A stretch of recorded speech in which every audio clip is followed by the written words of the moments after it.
Hi, I'm Charles Galda, President of Vision New England, and your host for the Church in Action program, where we talk with New England leaders about making disciples who disadvantage themselves for unity and to do justice, which opens the door to share Jesus and transforms lives in our world. This week, we got a special guest with us, Reverend Liz Walker. Pastor Liz recently retired as the senior pastor at Roxbury Presbyterian Church in Boston, where she founded the Corey Johnson program and Can We Talk? Pastor Liz, thanks for being with us. I am honored to be with you, Charles. Thanks for having me. Thanks. I know you say you're just Liz now, but you're always Pastor Liz to me, so yeah, I won't be able to say it any other way. Whatever is comfortable for you. Thank you. Thank you. We just completed, as you know, an exercise with leaders across New England to identify what God's been exposing in his church over the last couple of years, and really then what the post-pandemic church needs to become. And one of the biggest themes we've heard out of those conversations is all around mental health. Pastoral mental health, leadership team mental health, congregants, communities, and none of us feel like we're equipped to handle all of it or even pieces of it in some cases. And so it's just, and it's only gotten worse over the last couple of years. So bigger problem today than it was when we started, and it was already a problem when we started. And so, Pastor Liz, you stepped into the mental health ministry area, specifically around trauma, back in 2014, if I remember right. Most churches aren't dealing with mental health today, let alone back then. What caused you and Roxbury Presbyterian to step into that space? Well, Charles, this has very much been a God thing for us at Roxbury Presbyterian Church. When I joined that church and when I became the pastor in 2011, the church community and the community at large around Roxbury Presbyterian Church was reeling from the death of one of our members. Corey Johnson, a young man, 27 years old, the father of two, a member of one of the largest families in the church, a church kid, grown up in the church, was murdered one night not far from the church. His family devastated. His murderers were never found. And that happened in 2010 when the neighborhood was in the middle of I'm going to say a rash of gang violence. Sometimes you use that word too loosely, but there was a lot of violence, many shootings going on, and many unsolved murders that year in 2010. I got there in 2011, same kinds of fears, same kinds of worries and anxieties, and this family is still grieving, as of course they would, the loss of their beloved son. We wanted to do something to help this family's grief. We go to the marches, we talk to the police, we have the vigils, we do all those things in urban communities that you do when the violence increases. But it didn't seem to be enough because this family was grieving, and we wanted to see if we could help that. Many people we talked to, many victims of violence, many homicide survivors who had lost their loved ones. And one of the things that people said was everybody told them to just get over it and move on with life. And I don't think people were saying that in a mean way, but they just assumed that after a year, you lost someone and that's sad, but you go on. But traumatic grief, like all grief, is not something that goes linear. It's not linear, and it doesn't just end at a certain time. And so we started this program, which would allow the neighbors in the community, the church members, anybody, you didn't have to be a church member. You didn't have to be a Christian, just anybody who's hurting could come in once a month and just talk about your pain, talk about your grief. And we started it as just a response to the neighborhood, just that. But the response was so overwhelming. People came. The first night we did it, we had about 75 people. We invited a mental health clinician because we know that we're religious and we're spiritual. We don't have all the answers. And we decided maybe there's something we can do in blending the spiritual and the clinical to help these people who are desperately in need. And the response, as I said, was amazing. It was overwhelming. And so it grew into something that we did every week.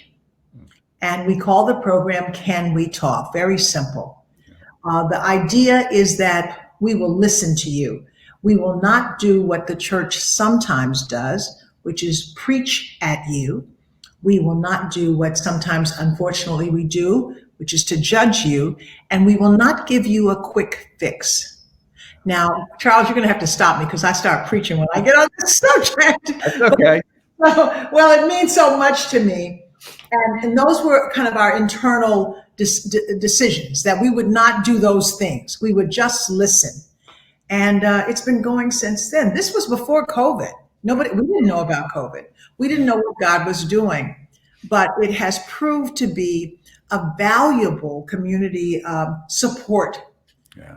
And I don't think it's just for people in our community. I think it's for the whole world right now, just to have a place to talk. So that's how it got started. And forgive me for running on. No. I think you're making such a good point on this, because when you're going through grief, of just my own experience, when you're going through grief and something, it is not helpful for somebody to say, get over it, right? It actually hurts more, right? It just piles on. And Absolutely. Right. I remember being at like Christmas dinner years after my grandfather had passed away, and my grandmother, you'd look over at some point and she just might start crying a little bit.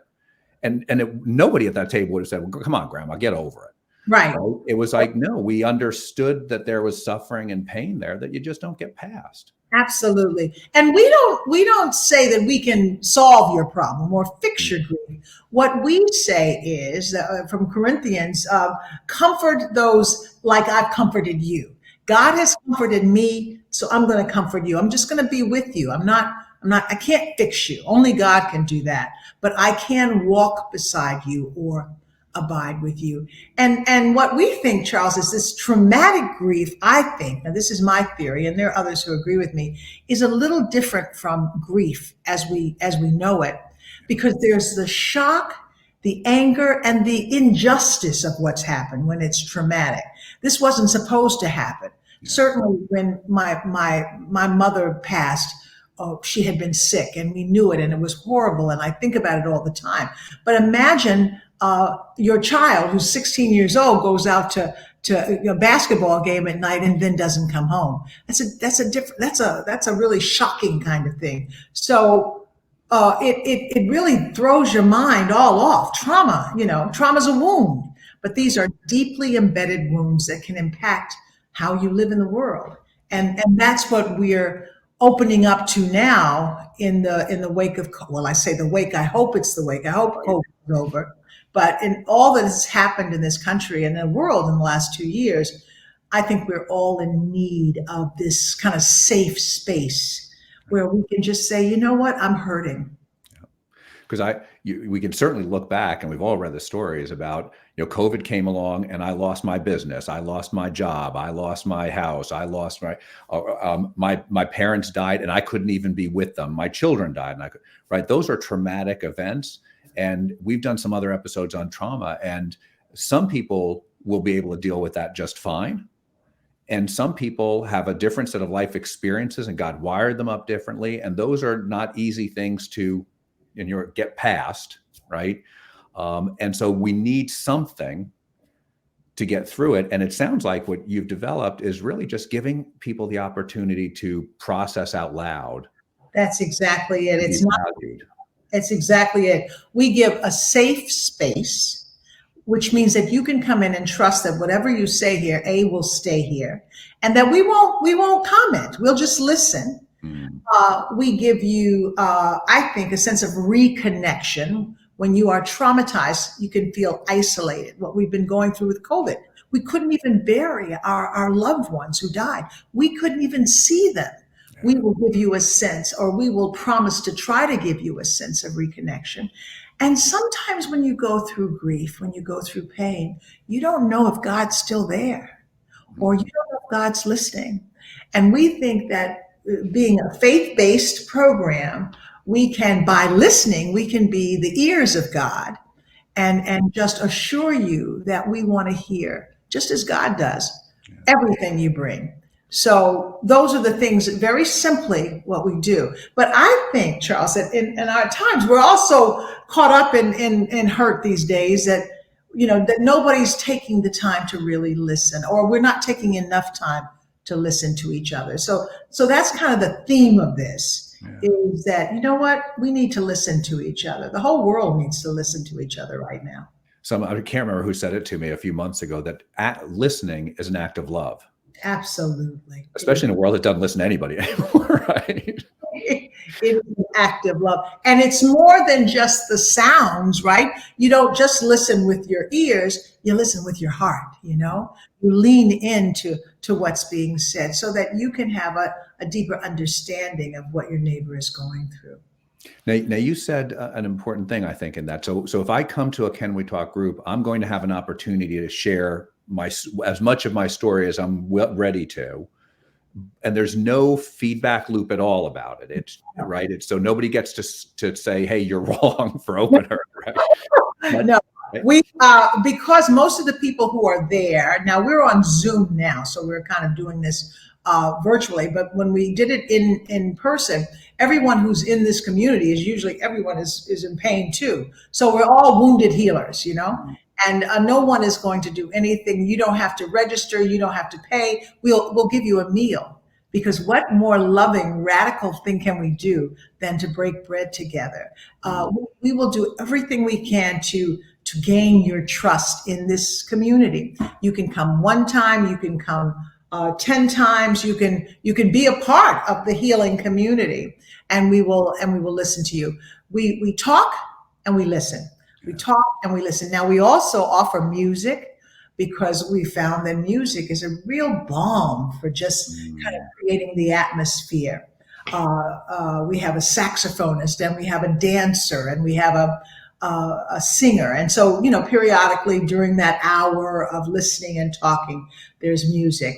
We offer community companions, and these are people themselves trauma survivors who have been trained in recognizing trauma, understanding stress, and sitting with you if you need somebody to sit with you. And if you need a little bit more, we have a mental health, a clinician who will speak with you if you want the one-on-one care. What we have found over the years is this sometimes offers people a soft entrance into mental health support. You know, in our community in Roxbury, there's a stigma. And I think in this country, there's a stigma about mental health that, you know, you're crazy or something's wrong. And we all have mental health issues. We all worry about things. We all have depression sometimes. It doesn't mean that there's something wrong with us necessarily. It just means that something has happened to us that we need to deal with. And so we try to confront that stigma head on by saying what I just said. And that, you know what? It matters. We want to hear from you. We want to talk to you. I think this country is in a mental health crisis right now, and we are told by healthcare professionals that they don't have enough people to do the work that needs to be done. So what better place than the church? Because you know what I think, Charles? I think that it's not just a mental issue. I think it's a spiritual issue. Yeah. I think that when you're feeling broken and you don't have that hope that God gives us, that's not God's problem. That's you've got to kind of open up so that you can get back if you had hope before. We also have found that this is a really interesting tool for discipleship, tool for evangelism, because we're not proselytizing. We don't do that. We believe that what we're doing is showing grace and common grace, God's grace, the grace that's just there. And we've had in our church several people who have come out of that program and joined church just because we represented the church listening. Yeah. Well, check my theology on this for me, please, because it is part of what we've been really focusing on too. So I look at mental health and I think it's a justice issue. Absolutely. Right, because I remember Emmett Price being on one of our episodes, and Dr. Price said anything that violates the pre-fall order that God created is a justice issue.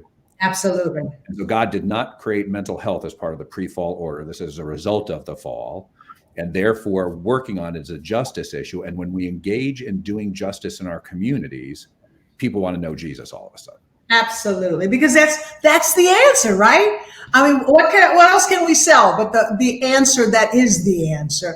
And when I say it's a spiritual issue, you can't separate mind from spirit from body. It's all together. You know, Jesus came in the flesh. Jesus didn't just float in. He came in the flesh, which means that we have to deal with that flesh. So we put all of that together and realize that in healing, there's that kind of holistic approach to it. And we think it's all connected. We call it abiding. You know, Jesus said, if you abide in me, I'll abide in you. Yeah. And so we're learning what that means on the ground. I want to tease out a nuance, because you said something that I think is significant in there too, is that there's a spiritual issue here. So sometimes I think where the church gets this wrong is, well, then you're not spiritual enough, right? If you're having these issues, and that's part of the stigma I think you were talking about. Do you see that? Can you speak to that a little bit? Absolutely. I think that and again, I'm just going to talk about my neighborhood. When people have mental health disorders, real visible disorders, the church sometimes in my neighborhood those people they don't come in the church because they think there's something really wrong with them that the church doesn't want to deal with. And rightly so, because sometimes we shut our doors to those people as if their spirit is wrong or they're demonized or whatever we think they are. But no one is outside of God's grace. That's what the Bible I read. Now I don't know about the Bible that other people are reading. And Jesus dealt with that. So we try to understand that the spiritual issue, I'm not saying that something's wrong in the sense that you're evil or wrong or anything like that, but that we have to recognize that that could be wounded, just like your leg can be wounded, just like your psychology, all of that is connected in a way. Psychology, I think the root of psychology or psych is soul. And so this is all the mind, the body, the soul, and the spirit connected. That's all I'm saying. And when you approach one in healing, I think you have to approach it all. Yeah. And we all know that when there's something going on in this world we can see, there's also something going on in the world we can't see. Absolutely. Right? And that's part of this too, and needs to be accountable. Absolutely. And so you've got a program now that's been in existence for almost 10 years. It's coming up on 10 years in another 10 years. So it'll come up on 10 years. And so where do you go from here with it? What's happening with this program now that has really taken me by surprise, because I was going to just retire from ministry, is that we've had calls from other churches in our community and around Boston, and we now have 7 replication sites. So people are asking us, how can we do this? And again, this is just opening the doors of the church one night a week. We do have a curriculum or a training program because we do believe that there are some things that we need to know about trauma. It's not what's wrong with you, it's what's happened to you, that we all have stories that we need to share. So we have a curriculum and we do the training with these churches who have asked us to do it. And this is growing because it's free.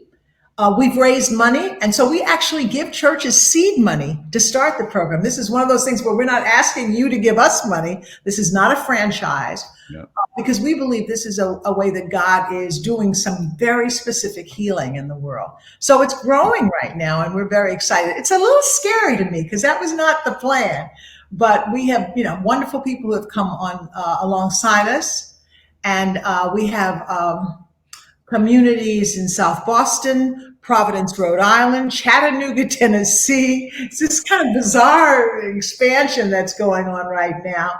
Lowell, Massachusetts, and we're going to start in Lynn, Massachusetts, and in Brockton. So it's growing because the need is there. And I guess we'll just keep growing and see what will happen. I'm writing a book that explains the program. And it's a little bit more than that. It kind of talks about trauma and what I believe the church's responsibility is in dealing with mental health issues. And hopefully that'll be done within a few months. And we think that'll help in the replication and in the growth that I believe God is behind. Because this was never, it's a plan of God when it's not your plan, right? And this was never my plan, but it is growing. That's I always joke with folks. It's almost like God has a plan. Well, my plan was to step down and step aside very clearly, and that is not what's happening. So I assume it is God's plan. Yeah, there was no plan for me to be in ministry. I was finishing up my corporate job, right? So God has a plan, right? Has a But plan. I remember a line from an old song. It says, "If you want to hear God laugh, tell him your plan." Tell them Right? your plan, right? Exactly. Exactly. So I just try to stay open and listening to God so that I can, but I think that this work is exciting work, and it's very much timely work because people are looking for ways to help Yeah. in the mental health issue. And so the book you mentioned, is it kind of an implementation manual, or is it? It's a little bit, it's more of the whole thing of Can We Talk is that we all need to tell our stories. And so the book is, while it doesn't go point A, point B, point C, it does kind of give you an idea. We're going to give a curriculum that will be a supplement to the book, but it tells the story of why this got started. And then it tells why stories are important. So it's more that, but there is some implementation in there. Yes. And so for listeners, when the book is available, it'll be on our website. You'll be able to find it there. But Pastor Liz, maybe on the story front to help give us, not for prurient interest, but can you tell a story or two so folks understand what somebody went through, then what they experienced at Can We Talk, and then what the outcome looked like? Well, one of the things one of the stories that I do tell, we promise that anybody who comes to Can We Talk, you're anonymous and we will not divulge any of your confidential information. But I can tell you that there was a woman in our neighborhood whom, when I first came to Roxbury Presbyterian Church, I would see her on the streets. And she frightened me, quite frankly. She was one of those people that you try to avoid. You just don't know what's going on.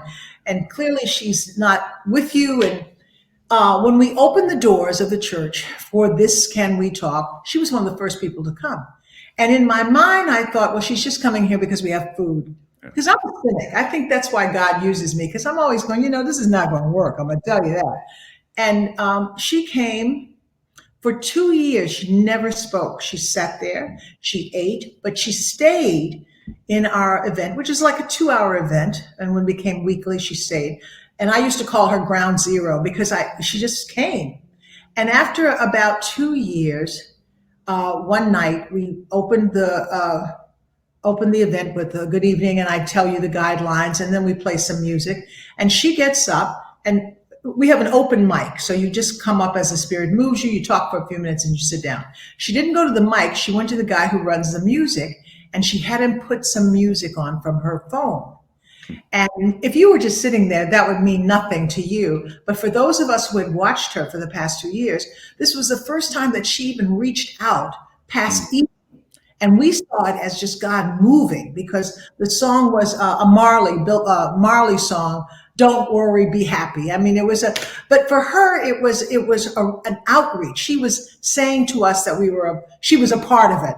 And she now is one of the leaders in our kind of peer-to-peer group, because she's talking now. But she had felt so disconnected. She does have mental health issues, and she's trying to raise a family, and she felt very much isolated. I think she kind of is she depicts or symbolizes the absolute worst of the worst of what you might face in the world, people who you think are just not there. And she was there. She just needed a gentler hand. Sometimes I read about a man in California who was homeless, and he had been neglected and ignored for so long that in his mind, he thought he was invisible. And when he finally talked to somebody who reached out, he literally thought he had just become invisible. And I think about all the invisible people in the world.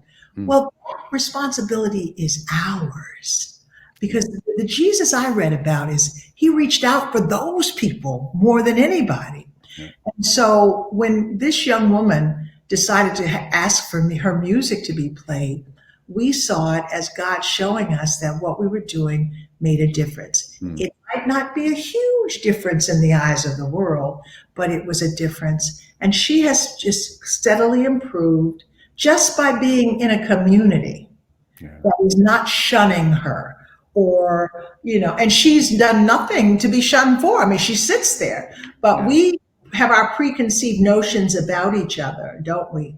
Yeah. We look at each other and decide, I don't want to talk to you because your color is different, or you look like you're not educated, or maybe you come from a different country, and we shut people down. I don't think that's what Jesus was doing. I don't think that's what Jesus is doing now. It seems we have to undo some of our thinking too around a successful ministry is thousands of people come to a ministry that changes people's lives. And that may be small, but maybe much more impactful. That's how I look at it. We have probably on the average about 30 or 40 people now every week. And but every once in a while, something happens that makes us know we're on the right path.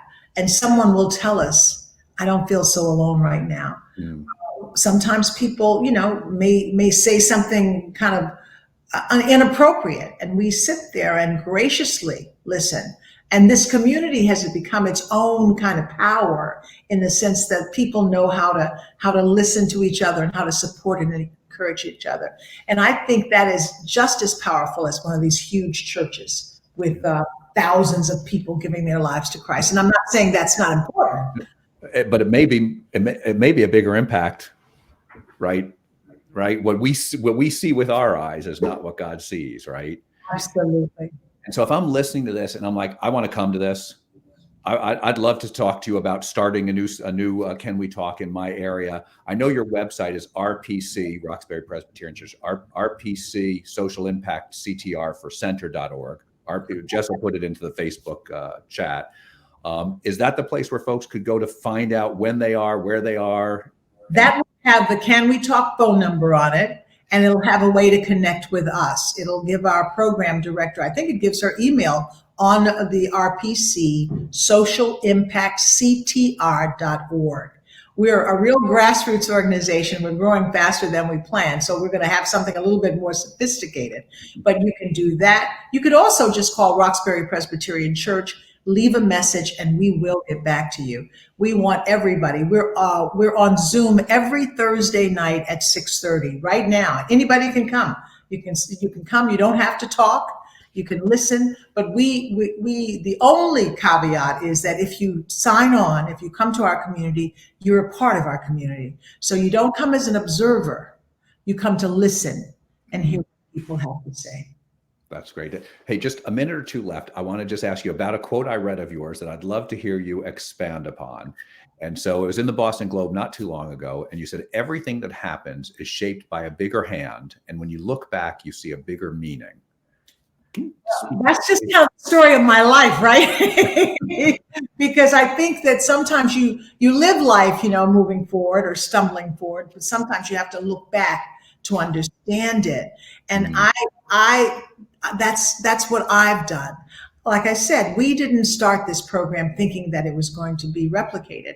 We started this program to help our community. We really were trying to be obedient in our community. And I think that once you see that, you do that little work, whatever that little work is. It's the little work and the big work, right? And as long as you're being obedient to Christ and obedient to God, God works through you. And that's what's happened with this little program. And I think that's what happens in our lives. And I think sometimes we get muddled and maybe don't realize that. As long as you're kind of walking on the way with Christ and following Christ, God works through us. And when you leave, you may never know, or you may not know until you're old and gray like I am. But you can look back and say, look at what God was doing there. And it all matters. Amen. Amen. That's a great word to close on. Thank you so much, Pastor Liz. Thanks for being with us. Thank you for your ministry, both at Roxbury Presbyterian and Can We Talk, and your continued work with Can We Talk. Thank you for having me, Pastor Charles. Thank you for your ministry, and it's good to be on this journey with you. So God bless. Thanks. And I'd also like to thank our producer, Jessica Mangano. I'd like to thank our listeners. Hope this discussion helps you be the people of God doing the work of God in our communities to transform lives in our world. Again, it's RPC Social Impact CTR.org. If you want more information on Can We Talk, visit us at visionnewengland.org for past episodes, other resources, and click on donate to partner with us to accelerate evangelism in New England. Our program is brought to you by our friends at the Luis Palau Association, who are dedicated to proclaiming the good news, uniting the church, and impacting cities worldwide.